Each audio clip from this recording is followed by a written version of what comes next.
And Happy New Year, everybody. My name is Neil, and I want to welcome everyone to today's meditation practice. Is there anybody here for the first time? Oh, excellent. Great turnout. Awesome. Welcome. Glad you're here. So we just have a few announcements before we get started on some upcoming activities and housekeeping.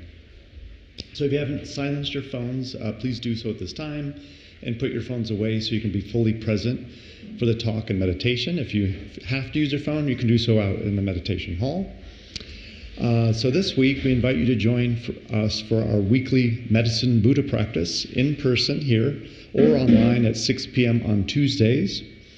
This week, our Tuesday evening public talk at 7 p.m., His Eminence Gonsa Rinpoche will speak on opening the heart, arousing the mind of universal kindness. Wednesday evenings at 7 p.m., the Drepung Loseling monks conduct evening prayers for His Holiness the Dalai Lama's long life and other teachers.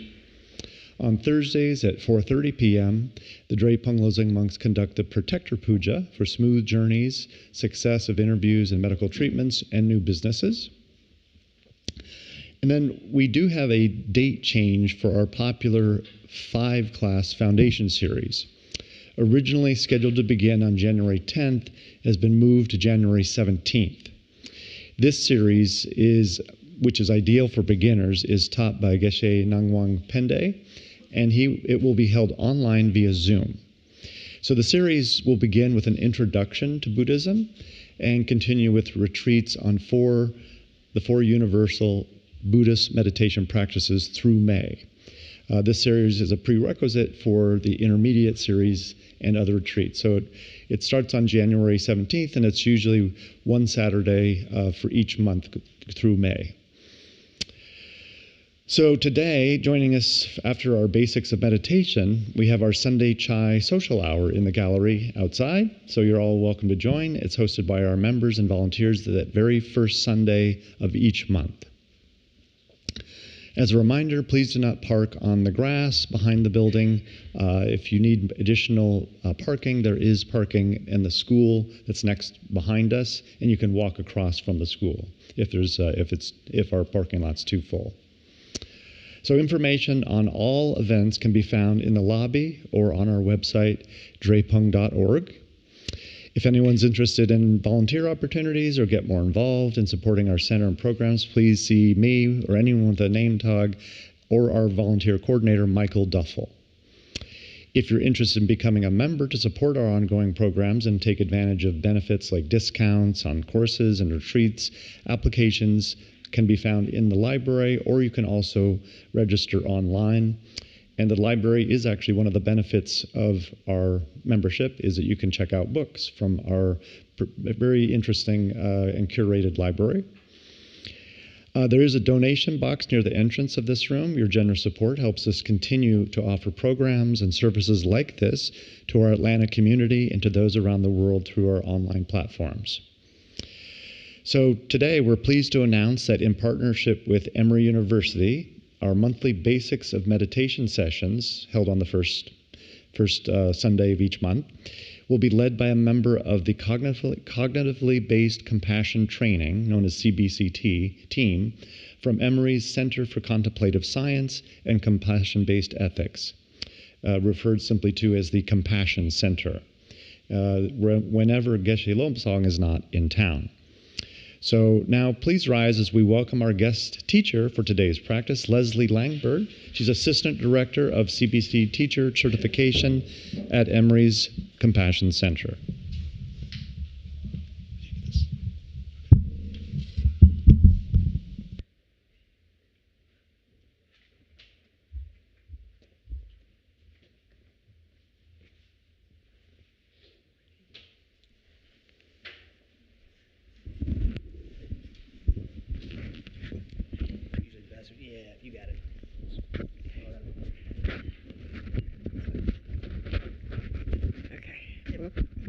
Can you hear me? Is it picking up? So it may flip out a little bit like that. So I tell you what, let's flip it to the other side so that it's more. Yes. Here. Yes. How's that? Perfect. I think. Okay. Thank you. Good morning. Happy New Year. How are you? Good. I'm so nervous. And I'm also so grateful to be with you. This is such an honor and such a pleasure to share meditation practice with you, and especially at the beginning of the new year.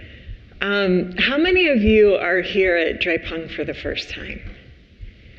Wow, welcome. Is this not the most magical place in Atlanta? Yeah, really kind of anywhere. How many of you are into meditation for the first time? Anyone? Welcome, welcome.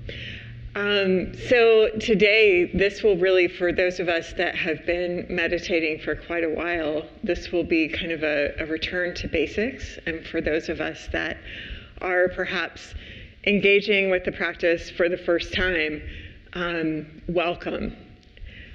As I was so kindly introduced, I want to just share a little bit about cognitively based compassion training. I have the great pleasure of working at the Center for Contemplative Science and Compassion-Based Ethics at Emory. And CBCT is a wonderful program that we offer, and we're so excited that within the last couple of months, we've just launched a brand new way for persons to access cognitively based compassion training through our online digital learning platform. And I want to encourage all of you to check it out if you haven't already. You can find it online at compassionu.app. We have a couple of CBCT classes that are starting this month and next month, I believe. And look forward to seeing you there if you haven't yet experienced cognitively based compassion training. So, since we're talking about compassion, a big part of meditation and cultivating a meditation practice, there's a lot of different reasons, right, that we may want to cultivate a meditation practice. And I want to give you an opportunity to kind of think about why you meditate. Or if you're new to meditation, why are you drawn to want to explore this practice?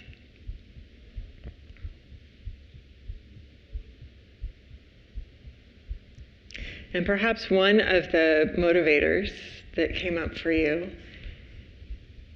might be the idea of being able to expand compassion. That's a big part of why I continue to work with CBCT practice, particularly. Meditation practice helps to really provide a sense of greater ease for me. We all live in a really fast-paced, kind of pressured world, right? And it can be really challenging to find that space to allow our nervous systems to settle a little bit, for us to find a sense of ease, just sort of feeling that, oh, I can land, right? To land in our bodies, to be able to land where we are, to take a breath, to find space. And then in finding that space, finding that sense of kindness and understanding toward ourselves.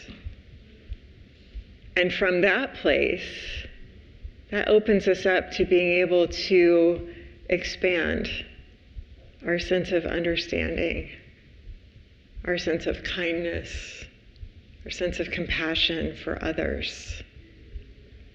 We often talk about cognitively based compassion training as being this practice that helps us to make our compassion more inclusive, right? So the program really starts from this idea that's really being proven through science that compassion is a quality that we're all born with. Literally, none of us would be here without the compassionate acts and care of innumerable other beings, those both known to us directly and so many people that we may not ever meet, right?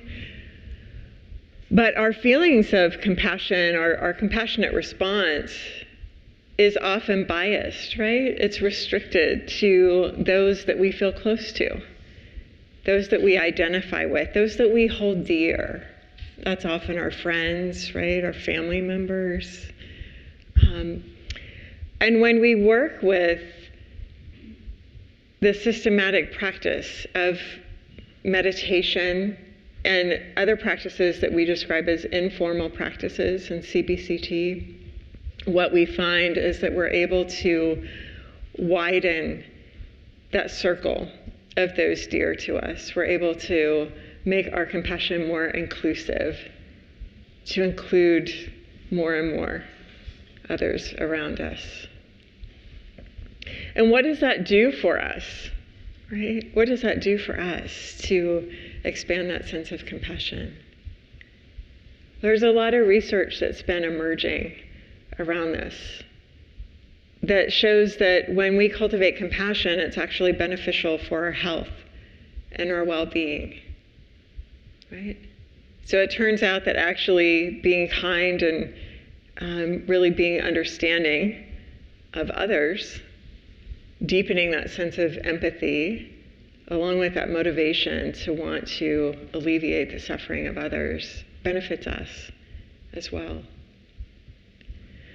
Some of the findings that researchers have learned as they've studied this practice is that it helps to lower our stress levels.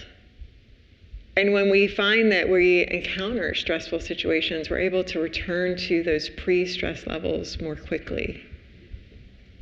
How cool is that? Yeah, because none of us really like to be stressed out, right? So yes, let's come back to pre-stress levels faster, right?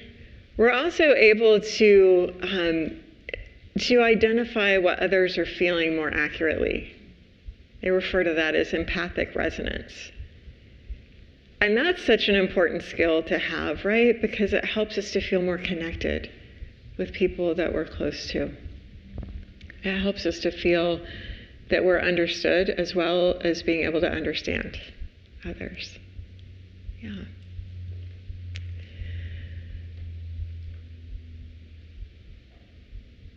When we talk about compassion in CBCT,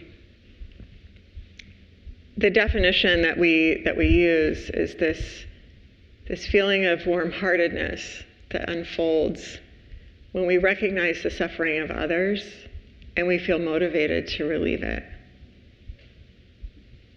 So I'll say that again. It's the warm-heartedness that unfolds when we recognize the suffering of others and feel motivated to relieve it.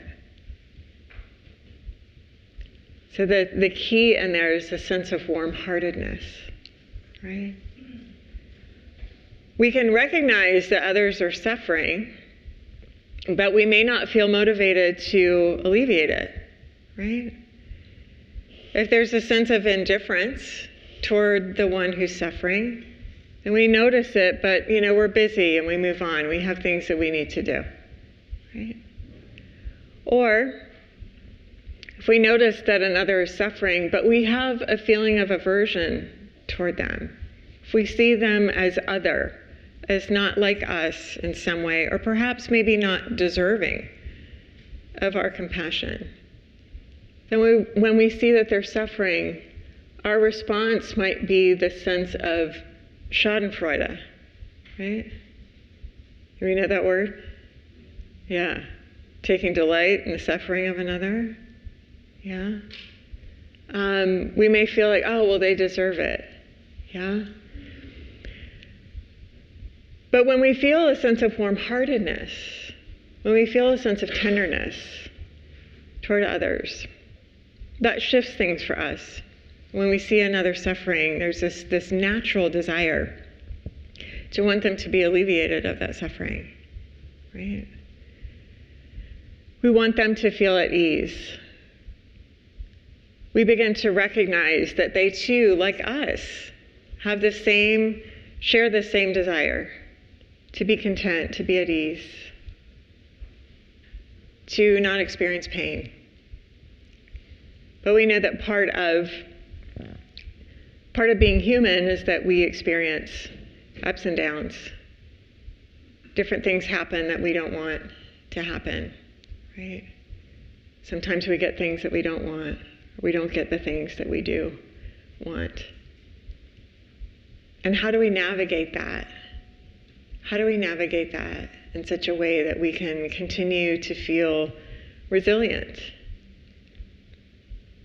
Resiliency meaning that when the difficulties come, that we're able to successfully adapt to those.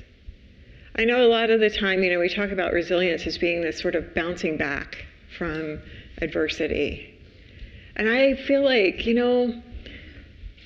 don't know, when I've been through really, really difficult or painful things, I haven't really felt like I've sort of come back the same as I was before, But what I think is really cool with these practices is that moving through really painful things, that there's this opportunity to feel like we can move through them and we're stronger than we were. We're able to uncover something about ourselves that we may not have recognized before. A strength that perhaps we didn't realize we had. Perhaps a deeper sense of connection with others, or a deeper sense of understanding toward ourselves. A deeper sense of kindness, recognizing the vulnerability of our human experience. Yeah. And sensing into that, I think, helps us to soften the sense of self-criticism and judgment that sometimes we can bring when difficulties happen. Yeah. So I've just given you kind of a quick, I don't know why the word's escaping me, but not a linear trip through cognitively based compassion training, but a little bit of what's there.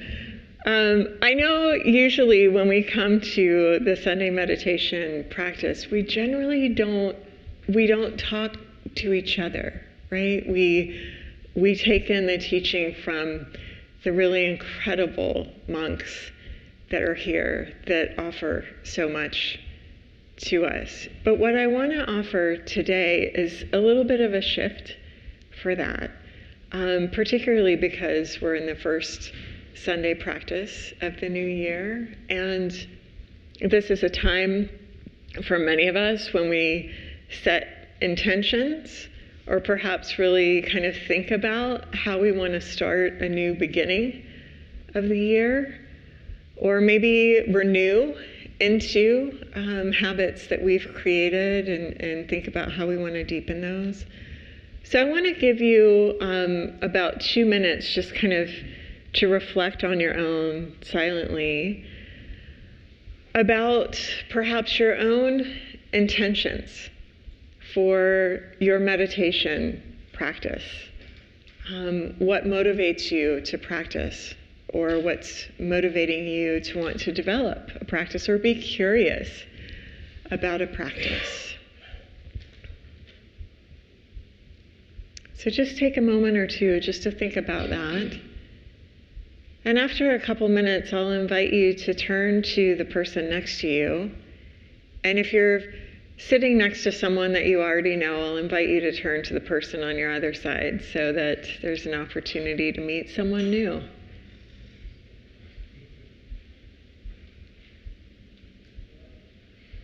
We'll take another minute or so just to reflect on what motivates you in your practice.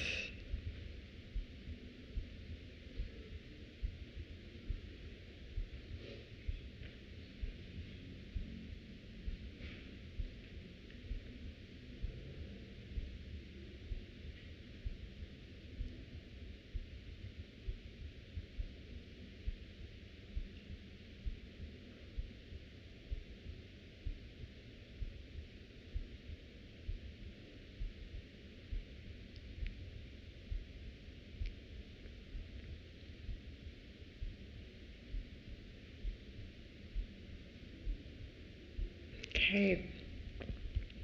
And now I'll invite you, if you like, to turn to the person next to you. It's totally optional. You, of course, have the option to just to sit silently if you like. But share with each other a little bit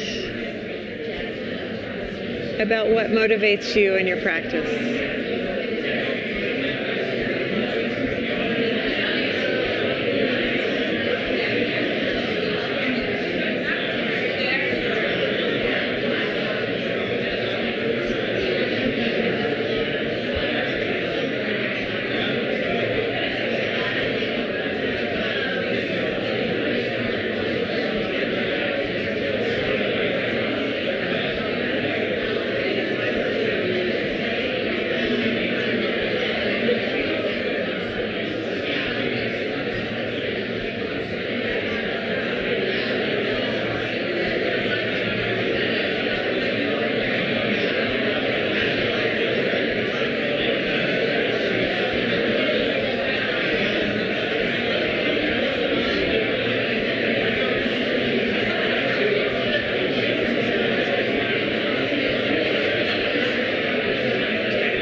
Let's take one more minute.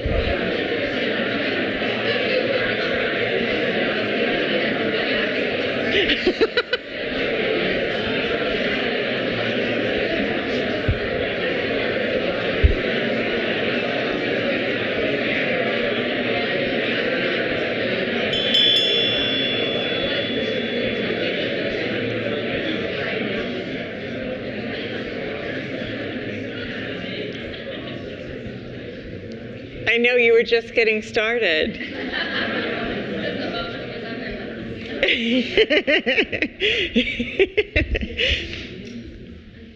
And hopefully this will continue after the practice, all of this lovely discussion. Would anyone like to share anything about your motivations for meditation?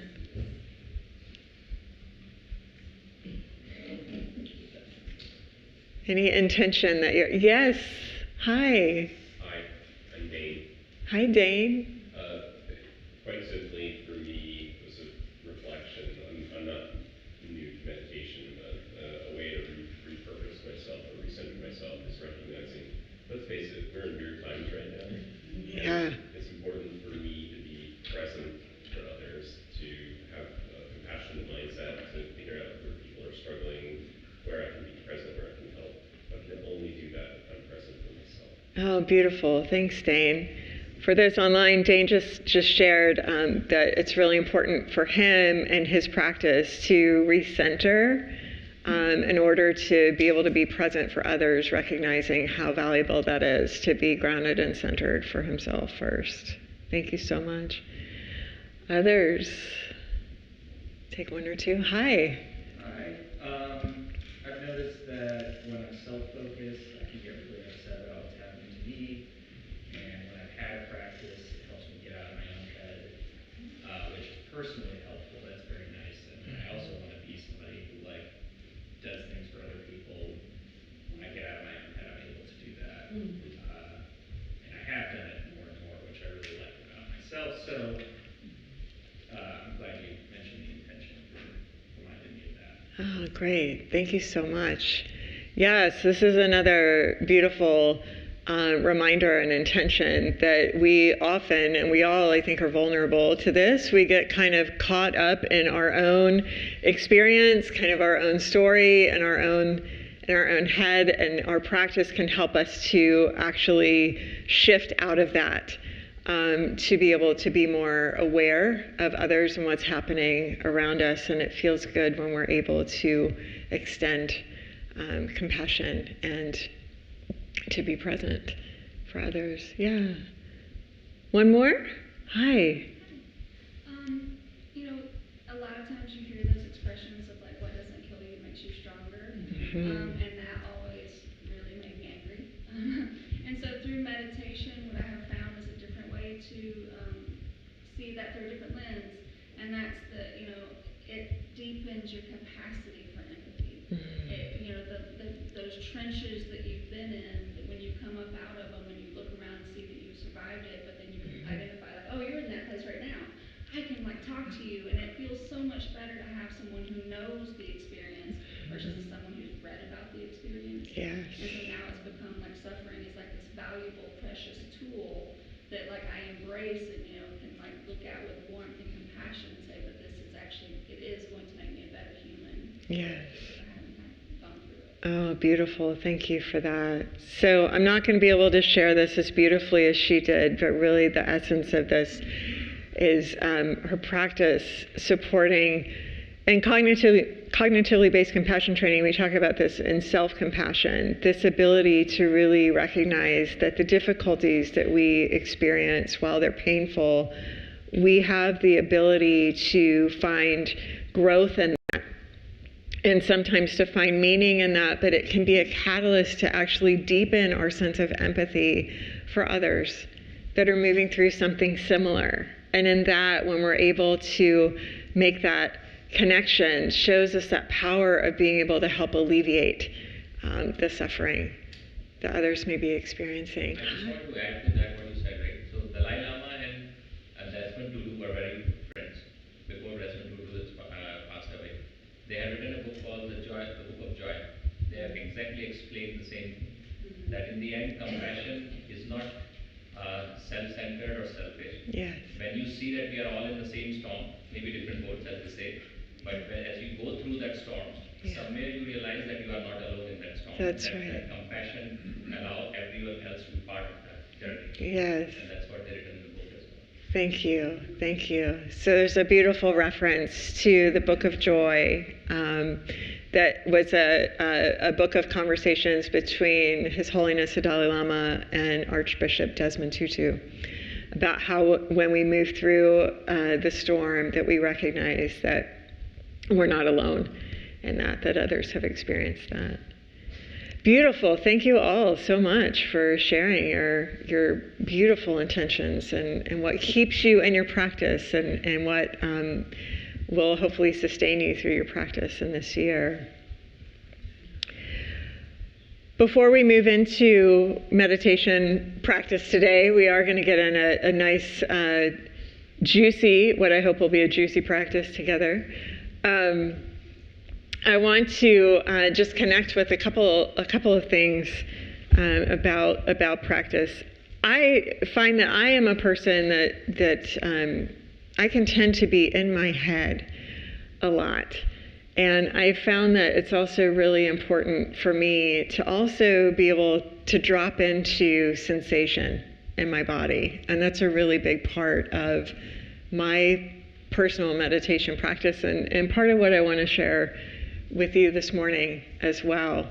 We're really bringing our entire selves to our experience when we come in to our practice, just noticing how we are arriving, and as much as we can, noticing and letting go of any need for us to feel a particular way or to notice a particular sensation, or to have a particular thought or a particular emotion or any of that. It's really just attuning to what is, and in our practice, cultivating the capacity to be able to feel a little bit more grounded and settled in our nervous system. In CBCT, we draw on the work of our dear friend Elaine Miller-Karras, who is the founder of the Trauma Resource Institute in California. Some of you may be familiar with her and her work. She has this beautiful framework that helps us to kind of understand a little bit about what we're doing when we're regulating our nervous system and our emotions. And she refers to it as, when we are in the space where we feel that we are in control, when we feel like we have the ability to make decisions from a relatively easeful place, that's our zone of well-being, right? And when we're in our zone of well-being, we can experience a number of different emotions, and they can be anything from feeling, really calm, perhaps even a sense of fatigue or tiredness, or maybe just a sense of ease. And on the higher end of our zone of well-being, we can feel a number of different emotions. It can be the emotion of excitement, could even be the emotion of fear or anger. It could be anticipation. It can be joy, right? There's a number of different emotions that we can experience and still be within our zone of well-being. But sometimes we experience stress that can push us just outside of our zone of well-being. And that's when we don't feel like we're in control. We feel dysregulated. And so ways that we can support ourselves to come back into our zone of well-being are found in the ways that we work with our practice. And one of those ways is to ground, right? So I'm going to invite you now just to take a moment just to notice the sensation in your body, where your body connects with your seat, the feeling of your feet resting on the earth, perhaps the support against your back, just noticing those sensations.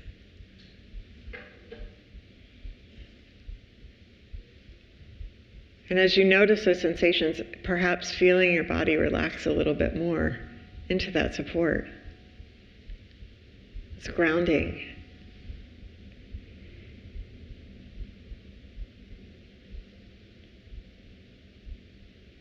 Another tool that we have is tracking. We'll explore that a little bit in our practice too. Tracking is just simply scanning the body, noticing different sensation.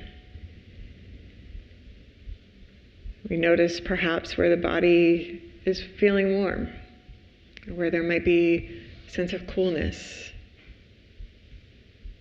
where we might feel relaxed, or a little bit of tension or tightness. We're just simply aware of sensation and noticing how sensation is different in different parts of the body. And we don't need to change any of those sensations. We can just be aware of them. If we notice sensations that feel unpleasant, we can shift our attention to notice areas that do, or those that feel neutral, perhaps.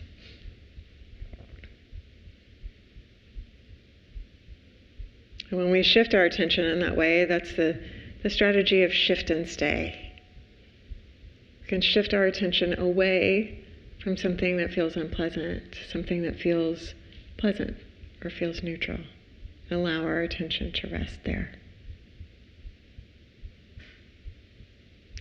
So in our practice this morning, we're going to work with just a grounding, settling. Some of us may also want to explore, and I'll guide us here, remembering that you are in control of your practice. And I will guide us in a practice, and the invitation is to follow along with that guidance. But if at any time, if you'd like to return to an earlier part of the practice, I want to invite you to do that. Or if you find that it would be valuable for you to pause your practice, come up out of it, and then return back to it if you like, or just to simply be. Those are all your choices in the practice this morning. But we'll spend the next 15 minutes or so in practice together, and I'll leave a little bit of time here at the end of the hour for us to just integrate our practice before we move on into the rest of our day together. So I'll invite you, as you're ready, to take a moment to allow your body to get comfortable. whatever that looks like for you. That may be finding a sense of evenness in your body, shifting your weight from side to side, forward and back, finding evenness in your sitting bones. If you're seated in a chair, it may feel comfortable to bring your feet flat to the floor.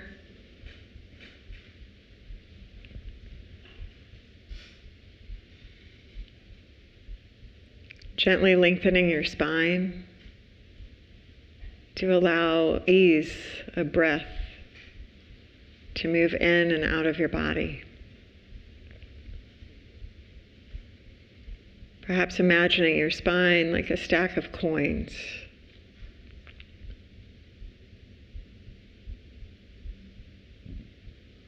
Noticing the crown of the head, gently reaching toward the sky.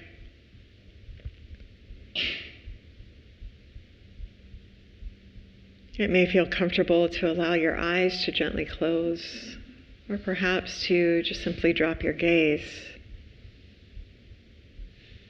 and allow your eyes to just gently, softly focus on a point in front of you.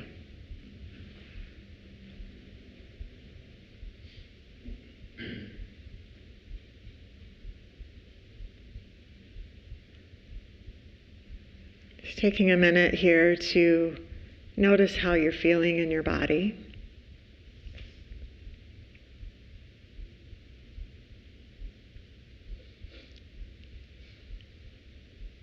Making any adjustments that will help to bring about a sense of relaxation and ease, while also allowing the body to remain alert.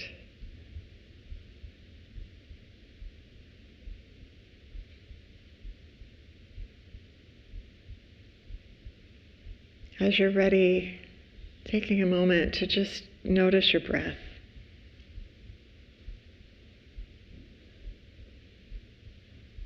With you all the time. It's just like tuning into that station on the radio. And if it feels comfortable for you, perhaps taking in a few deeper rounds of breath. And drawing in the inhale through the nose, feeling the belly expand. Filling the lungs, the body, with fresh, nourishing air.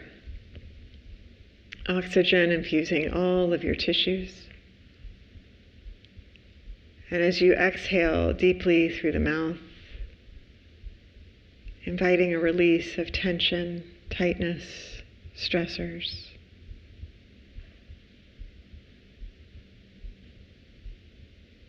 Taking a couple more rounds in that way, full deep inhale.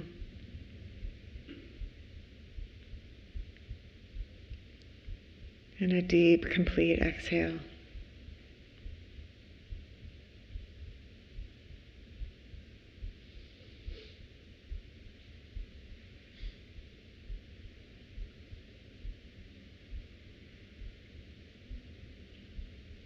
Allowing the breath to return to its natural rhythm and pace whenever you're ready.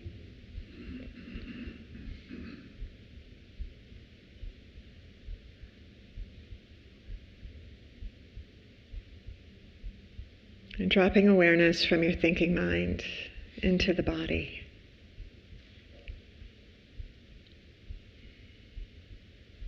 Becoming aware of the places where your body and the support connect.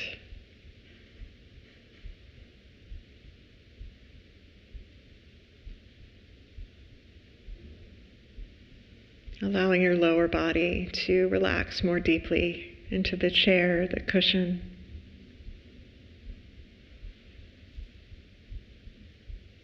Feeling the support of the earth underneath you. This unwavering stability.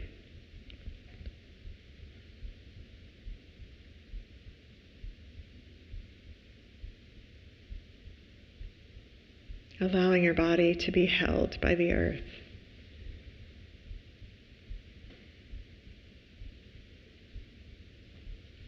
And noticing the sensation.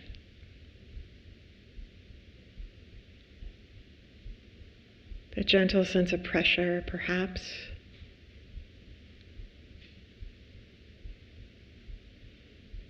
The firmness of the support under you.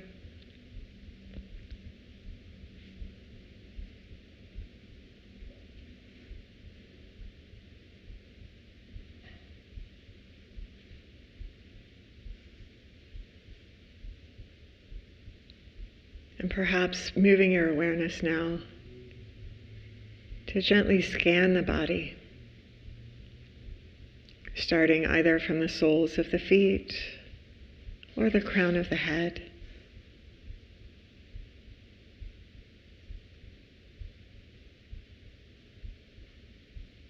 Just noticing sensation.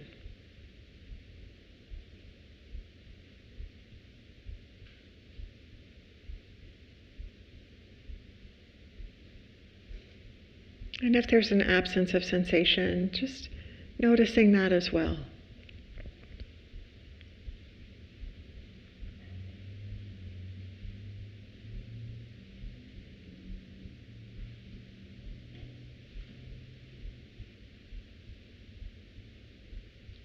Just gently attuning.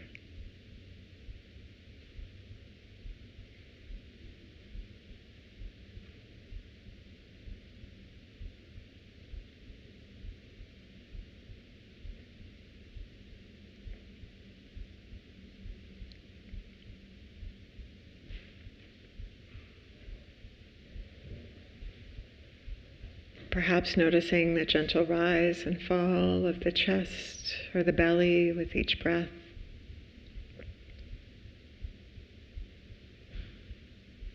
Areas in the body that feel warm or cool.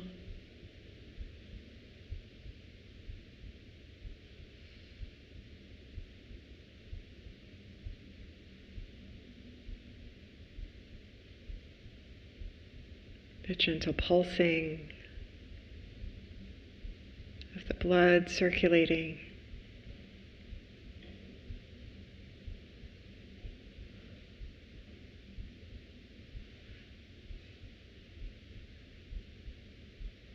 Noticing sensations perhaps that feel pleasant.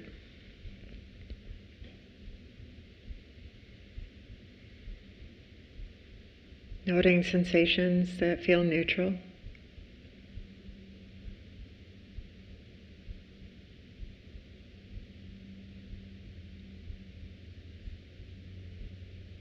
And if we notice unpleasant sensations, seeing if we can observe those with a sense of kindness.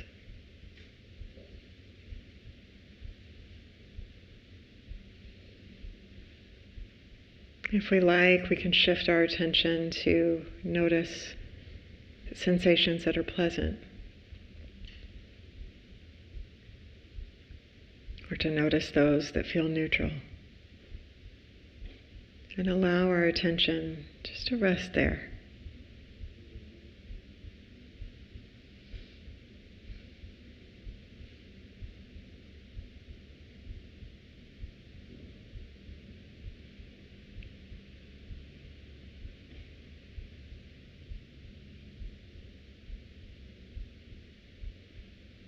If we like, we can invite our attention to rest on a sound.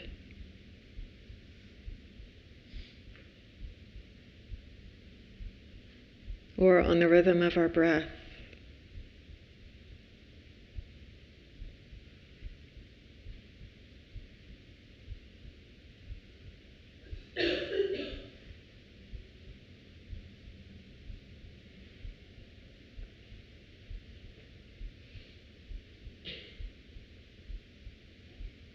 Take a moment to find an anchor for your attention, a place for your mind to rest.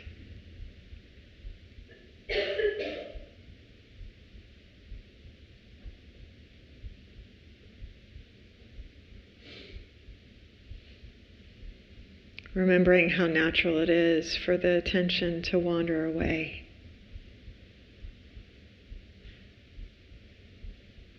When we notice, we can just gently bring our attention back. Again, again, again, as many times as we need to.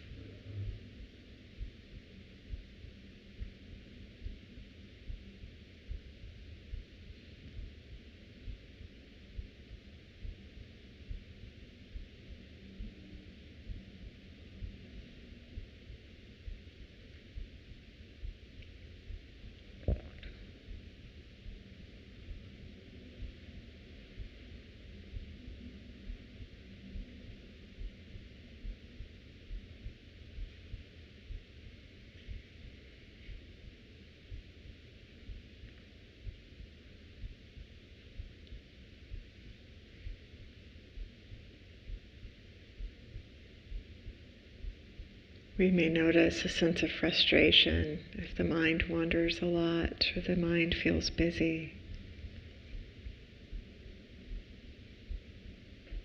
Offering that gentle reminder to ourselves how natural that is, having a human mind.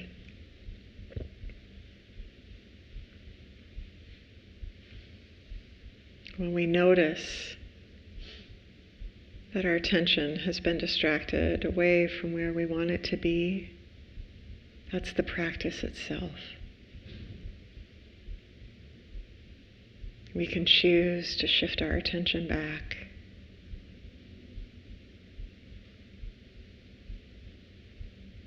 to our anchor.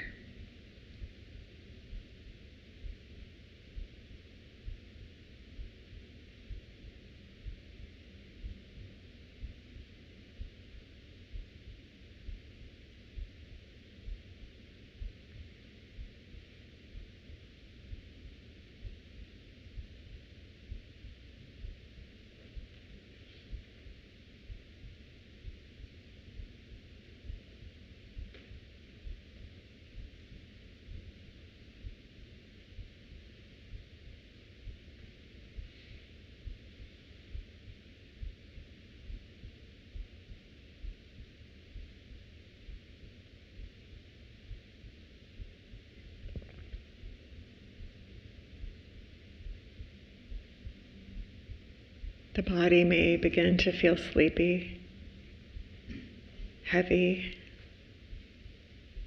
If we notice this, perhaps taking in a deeper breath, lengthening the spine, bringing movement into the body, and then gently settling back, returning our attention back to our anchor of focus.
We may also choose to shift our focus.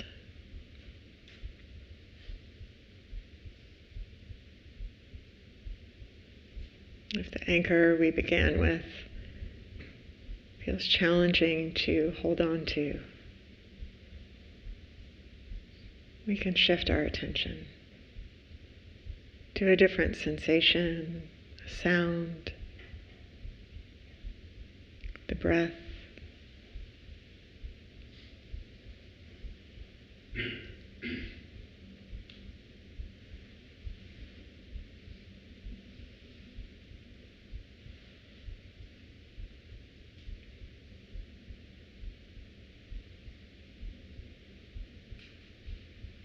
Noticing if we're holding any tension in the body, it may also have inadvertently created some tension in the mind.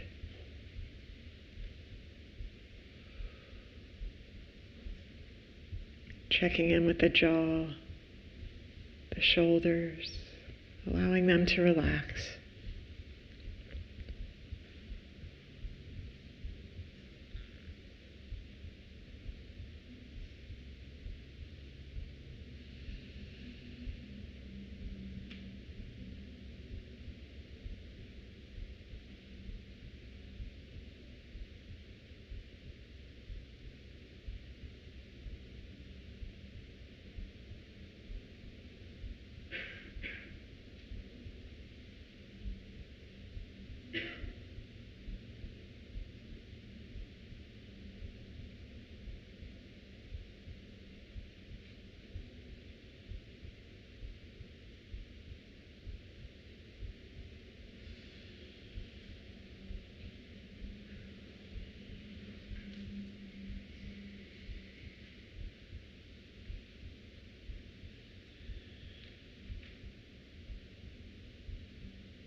And perhaps now, taking in a deeper inhale, drawing that breath to the base of the spine, once again feeling the connection between your body and the support underneath you.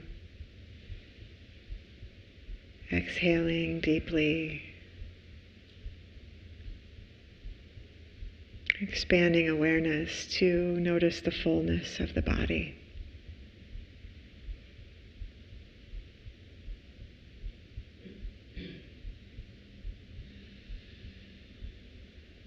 With the next in-breath, feeling the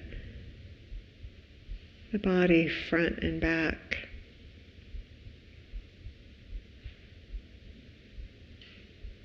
And inhaling, feeling the body from side to side.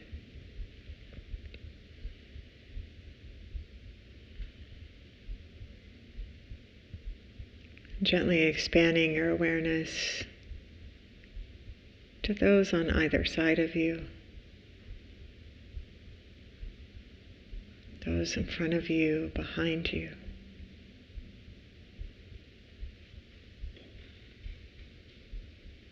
Expanding awareness to include everyone here in this space, our friends practicing with us at a distance.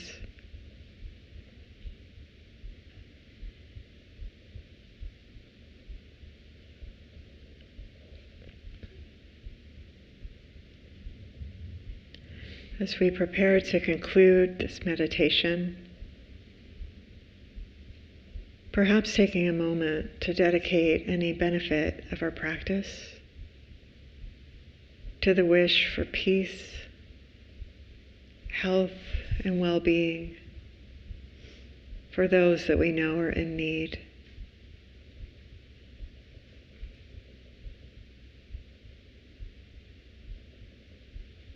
taking care to include ourselves in that wish, if it feels appropriate.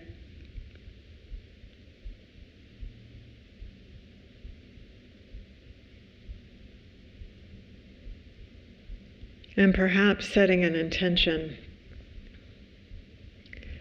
to gradually expand our circle of concern to eventually include all beings everywhere.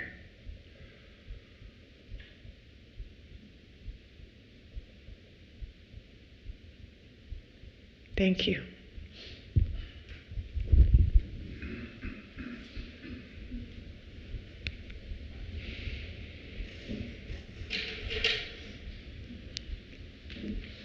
Thank you all for your practice. We have a few minutes, so I'll invite a little bit of time just to integrate your practice, or if you have any insights, questions, observations. Bless you.